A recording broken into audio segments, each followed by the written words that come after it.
Price Lord. இயேசுவின் நாமத்தினால் உங்களை யாவரும் வாழ்த்துகிறேன். நல்லா இருக்கீங்களா?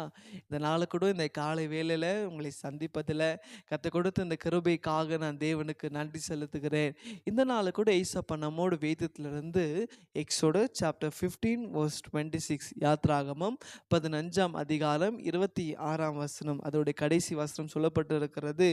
நானே உங்கள் பரிகாரியான கர்த்தர் என்றார். ஆமென். இந்த நாளில் இந்த காலை வேளையில் ஒருவேளை அநேக பலவீனங்கள் என்னோட சரீரத்தில் அநேக வியாதி, சொல்ல முடியாத இந்த வியாதியில் நான் வாழ்ந்து கொண்டு இருக்கிறேன் என்று கலங்கி கொண்டு இருக்கிறீங்களா? இந்த காலை வேளையில் ஏசப்பா அவங்களே பார்த்தான் சொல்லுகிறார், என் அன்பு மகனே, என் அன்பு மகளே, நானே உன் பரிகாரியான கர்த்தர். அமேன். அதாவது கர்த்தர் உங்களை சுகமாக்குற தேவனாக இருக்கிறார்.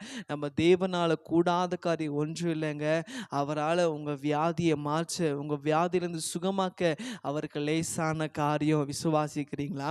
நீங்கள் சொல்லலாம், தம்பி என்னோட சரீரத்தில் அநேக வருஷமாக இந்த பலவீனம்ப்பா, அநேக வருஷமாக இந்த வியாதியில் நான் வாழ்ந்து கொண்டு இருக்கிறேன். இதனாலேயே எங்கள் குடும்பத்தில் சமாதானத்தை இழந்துட்டேன். இதனாலே எங்கள் குடும்பத்தில் நிம்மதி, ஒரே பிரச்சனை, போராட்டம். ஆனால் இன்னைக்கு ஆண்டவர் உங்களுக்கு ப்ராமிஸ் பண்ணுறார், நான் உனக்கு சுகத்தை தருகிற தேவனாக இருக்கிறேன். ஆமென். நீங்கள் சொல்லலாம், தம்பி நான் போகாத டாக்டர்ஸ் இல்லை, பார்க்காத ஹாஸ்பிட்டல் இல்லை, செலவு பண்ணாத பணங்களை எவ்வளவோ பணங்கள் செலவாயிடுச்சு, ஆனாலும் என்னோடய சரீரத்தில் இந்த பலவீனம், ஆனாலும் சரீரத்தில் இந்த வியாதி என்னை விட்டு விலகலைன்னு சொல்கிறீங்களா? கர்த்தர் சொல்கிறாரு, நான் உன்னை சுகமாக்குவேன். ஆமென். அது எவ்வளோ பெரிய வியாதி அது இருந்தாலும் சரி, ஆனால் கர்த்தருக்கு சுகம் கொடுக்க லேசான காரியம். ஆமென்.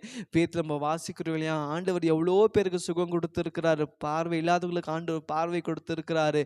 காது கேட்காதவங்களை ஆண்டவர் ஏசப்பா புதிய காது கொடுத்துருக்கிறாரு. பேச முடியாதவங்களுக்கு கர்த்தர் பேச வச்சிருக்கிறாரு. இது குஷ்டரோகியை கர்த்தர் சுகமாக்கி இருக்கிறாரு. நடக்க முடியாதவங்களுக்கு ஆண்டவர் நடக்க வச்சிருக்கிறாரு. ஏன் மரித்து போன லாசரை கர்த்தர் உயிரோடு எழுப்பி இருக்கிறாரே.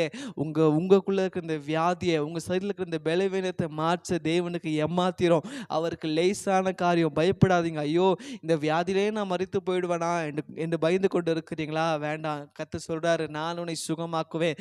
நானே உனக்கு பரிகாரியான கர்த்தர். டாக்டர்ஸை நம்பி, அநேக ஹாஸ்பிட்டலை நம்பி நான் வீணான காரியங்கள் தான் இருக்கிறேன்ப்பா, ஆனால் என் சரீரத்தில் ஒரு பலவீனத்தை பார்க்க முடியல, ஒரு சுகத்தை பார்க்க முடியல. இந்த நாளில் கர்த்தர் உங்களுக்கு சுகம் தர போகிறார். விசுவாசிக்கிறீங்களா?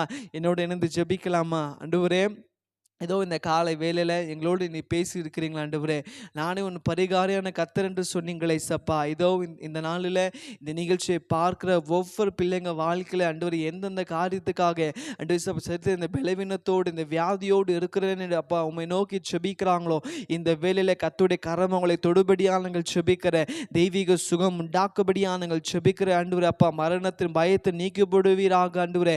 ஆண்டவரே அப்பா, அவங்க சரீரத்தில் இருக்கிற எல்லா விதமான வியாதிகளை அவங்களை விட்டு நீக்கபடி செபிக்கிற ஆண்டவரே, நீர் தொட்டு உங்களுக்கு சுகம் தந்ததுக்காக நன்றி அப்பா. நான் விசுவாசிக்கிறேன். உங்க நாம மாற்றம் மைப்படட்டும். இயேசுவின் நாமத்தில் பிதாவே.